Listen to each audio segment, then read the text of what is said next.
గుంటూరు జిల్లా మంగళగిరిలో భారీ చోరీ జరిగింది. 4 కోట్ల విలువైన 5 కిలోల బంగారు ఆభరణాలు చోరీకి గురయ్యాయి. బంగారం వ్యాపారి నాగరాజు 5 కిలోల బంగారు ఆభరణాలను విజయవాడ నుంచి మంగళగిరికి బైక్పై తీసుకొస్తుండగా గుర్తు తెలియని వ్యక్తులు దోచుకెళ్లారు. దీంతో బాధితుడు పోలీసులను ఆశ్రయించాడు. సీసీ కెమెరాల ఆధారంగా పోలీసులు దర్యాప్తు చేస్తున్నారు.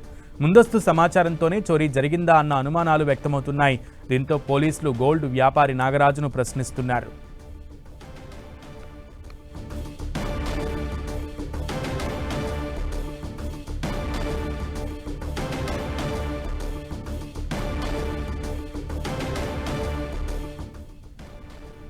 ఇదే విషయానికి సంబంధించి పూర్తి సమాచారం మా ప్రతినిధి నాగరాజు అందిస్తారు. నాగరాజు. సునీల్, నిన్న అర్ధరాత్రి 10 గంటల 11 ప్రాంతంలో కూడా నిన్న భారీ చోరీ చోటు చేసుకుంది. మంగళగిరి మండలం ఆత్మకూరు వద్ద అండర్ బైపాస్ వద్ద కూడా నాగరాజు అనే వ్యక్తి గత కొంతకాలంగా కూడా దివి జ్యువెలర్స్ లో కూడా పనిచేస్తూ ఉన్నాడు. ఆయన దాదాపుగా 4 కేజీల 900 గ్రాముల బంగారాన్ని కూడా ఇంటికి తీసుకెళ్తూ ఉన్నాడు.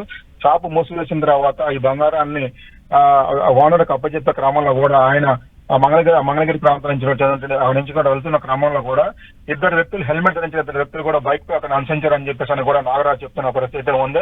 ఆత్మకూరు వద్దకు వచ్చిన తర్వాత కూడా స్కూటీ మధ్యటువంటి బ్యాగ్ ని కూడా లాక్కొని పరారయ్యారని చెప్పేసి అని కూడా నాగరాజు చెప్తున్నాడు. దీంతో పోలీసులు కూడా అంటే వాళ్ళ ఇంటి దొంగ పని లేదనుకుంటే కావాలని చెప్పేసి ఒక లోపల ఉన్నటువంటి ఎవరైనా సమాచారం అందించారంటే దాని మీద కూడా పోలీసులు ఇప్పటికే దర్యాప్తు చేస్తున్నారు. డిఎస్పీ ఆధ్వర్యంలో కూడా ఇప్పటికే పూర్తి స్థాయిలో కూడా విచారణ చేస్తున్నారు. అంటే దాదాపుగా 4 కేజీల బంగారం ఉండే దాదాపుగా ₹1,00,00,000 బంగారం కూడా అంత అజాగ్రత్తగా తీసుకొచ్చారని చెప్పేసి కూడా పోలీసులు ఎలా తీసుకొచ్చారు దాని మీద కూడా ఇప్పటికే పోలీసులు విచారణ చేస్తున్నారు.